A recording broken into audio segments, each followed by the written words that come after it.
में है। मैं तो इस समय किसी ने हत्या किया होगा तो हत्यारे को किसी के कारण हत्या, उनको आत्महत्या की स्थिति की परिस्थिति में आना पड़ा होगा, तो उन दोषियों को बख्शा नहीं जा सकता है। अखाड़ा परिषद के अध्यक्ष महंत नरेंद्र गिरी का आज शाम को निधन हो गया। प्रयागराज के बाघंबरी मठ के एक कमरे में उनका शव पंखे से लटका मिला।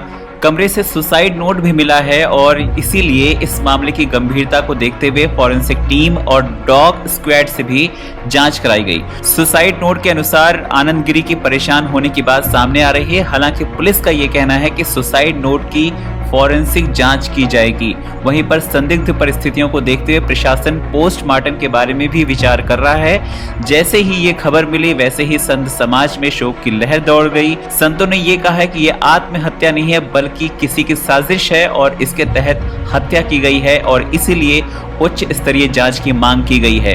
नरेंद्र गिरी के निधन की सूचना मिलते ही प्रधानमंत्री मोदी, सीएम योगी समेत तमाम लोगों ने दुख जताया है और अपनी श्रद्धांजलि अर्पित की है।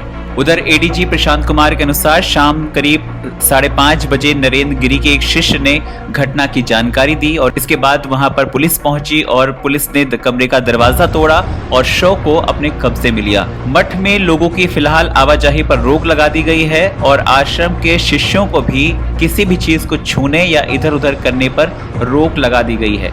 नरेंद्र गिरी को व्यक्तिगत तौर पर 12-15 सालों से जानता हूं, जब वो जूना अखाड़े के महामंडलेश्वर थे। पिछले 2 कुंभों में उनका बड़ा अहम रोल रहा, हरिद्वार के भी कुंभ में बड़ा अहम रोल था। लोग उनको जानते हैं लेटे हुए हनुमान मंदिर के महंत के तौर पर। जिस आनंद गिरी का जिक्र बार बार आ रहा है, मुझे ये तक पता था कि शायद उनके बाद आनंद गिरी सब कुछ संभालेंगे और उस लेटे हुए हनुमान मंदिर का कामकाज भी उन्होंने आनंद गिरी को ही दे दिया था। लेकिन कभी हमने उन्हें बीमार नहीं देखा। आपने सुना वहाँ के प्रयागराज के आईजी केपी सिंह ने भी यही बात कही है। किसी के लिए भी ये यकीन करना बहुत मुश्किल है कि उन्होंने सुसाइड कर लिया होगा, चाहे वो मानसिक रूप से थोड़े परेशान थे, ऐसा किसी ने देखा नहीं। केशव प्रसाद मौर्य से बात हो रही थी, 2 दिन पहले उनकी मुलाकात हुई, तब भी उन्होंने ये सब बातें नहीं बताई थी। हो सकता है उनके मन में अंदर ऐसा चल रहा हो। नरेंद्र गिरी अपने बयानों को लेकर लगातार चर्चा में रहे हैं। कल सुबह ही डिप्टी सीएम केशव प्रसाद मौर्य ने उनसे मुलाकात की थी। आप ये वीडियो देखिए। मैं पूज्य महाराज जी के मैं कल ही सुबह उनके चरण वंदन किया हूँ, आशीर्वाद लिया हूँ। कल मुझे विधिवत दर्शन कराए जी हनुमान जी के, और मुझे अपने हाथों से पहले हनुमान जी को चढ़ी हुई गुलाब की माला पहना करके आशीर्वाद दिया। फिर गद्दी पर ले गए, वहाँ बढ़िया रुद्राक्ष की माला मुझे पहनाई और बहुत अच्छे ढंग से मुझे कहे, केशव जी आपको आज मैंने खोआ बनवा के लाया, इसको खाते। मैंने कहा महाराज जी थोड़ा जल्दी है क्या, मैं इसको हेलीकॉप्टर, कहा हाँ हेलीकॉप्टर में ले जाओ लेकिन खाना जरूर। मैं हेलीकॉप्टर में लेकर के आया, उसको ग्रहण किया। लेकिन आज जब ये समाचार मिला मैं बहुत दुखी, बहुत आहत हूँ। मैं समझ नहीं पा रहा हूँ कि पूज्य महाराज जी जैसा साहसी व्यक्ति।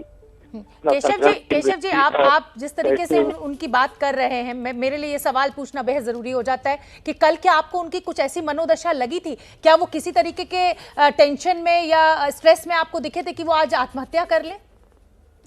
नहीं, मुझे तो ऐसा लगता तो वो कोई बात होती थी महाराज जी, मुझसे हर प्रकार की कोई जरूरत होती तो मुझे तुरंत फोन करते थे, तो केशव जी आपको कल आना है, आज आपको गद्दी पर आना है, आज आपको आकर के भोलेनाथ का अभिषेक करना, आज हनुमान जी का दर्शन करना है। जो भी उनके मन में रहता था तुरंत मुझे बताते थे, बोलते थे। लेकिन कल वो तो मुझसे बहुत सामान्य स्थिति में बात कर रहे थे, प्रसन्नता से बात कर रहे थे।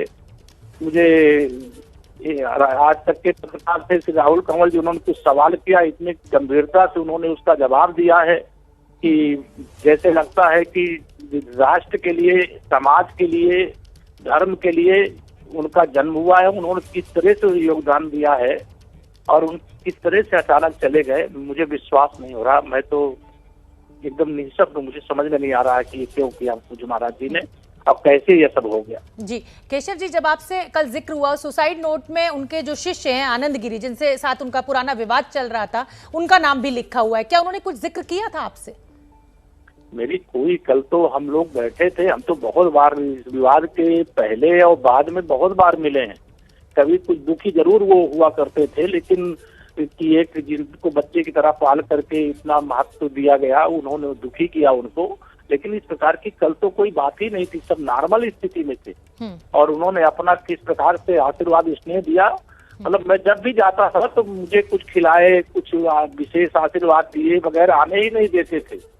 कल जल्दी थी तो भी उन्होंने कहा नहीं आज आपको पोहा खा करके जाना है, लेकिन आज जब समाचार मिला मैं बहुत दुखी।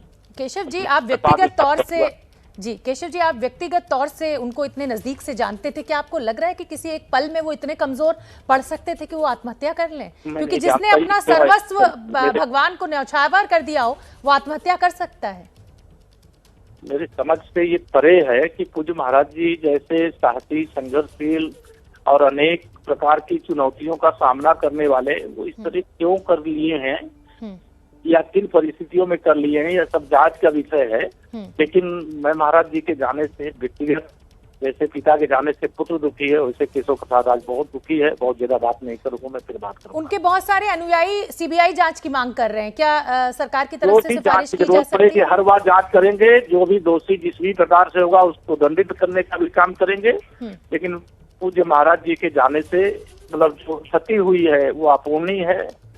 हम इनको शब्दों में बयान भी नहीं कर सकते। हमारे संरक्षक के रूप में पूज्य अशोक सिंघल जी के समय से मैं उनके पास जाता था, उनका आशीर्वाद लेता था। जिस साहस से उन्होंने सदा साथ दिया है वो शब्द ही नहीं है। मैं कैसे कि वो मेरे कोई अपने ऐसे चले गए हैं। बताया जा रहा है कि वो लगातार तनाव में रह रहे थे और अपने शिष्य आनंद गिरी से उनका पुराना विवाद चल रहा था और पिछले दिनों उन्होंने आनंद गिरी को मठ से अलग कर दिया था। हालांकि बाद में सुलह हो गई थी। उधर महाराज यति नरसिंहानंद सरस्वती ने भी उनके निधन पर शोक जताया है और उन्होंने ट्वीट करके लिखा है कि परम आदरणीय अखिल भारतीय अखाड़ा परिषद के अध्यक्ष पूज्य संत महंत नरेंद्र गिरी जी महाराज की संदिग्ध अवस्था में मृत्यु बहुत ही दुखद है। आपको भावभीनी श्रद्धांजलि अर्पित करता हूं। आपकी असाधारण मृत्यु की पूर्ण बारीकी से जांच करने की मैं मांग करता हूं। इससे जुड़ी हुई खबरें हम लगातार आपके लिए लेकर आते रहेंगे। इस वीडियो को लाइक करिए, शेयर कीजिए और चैनल पर अगर नए हैं तो चैनल को सब्सक्राइब जरूर करें।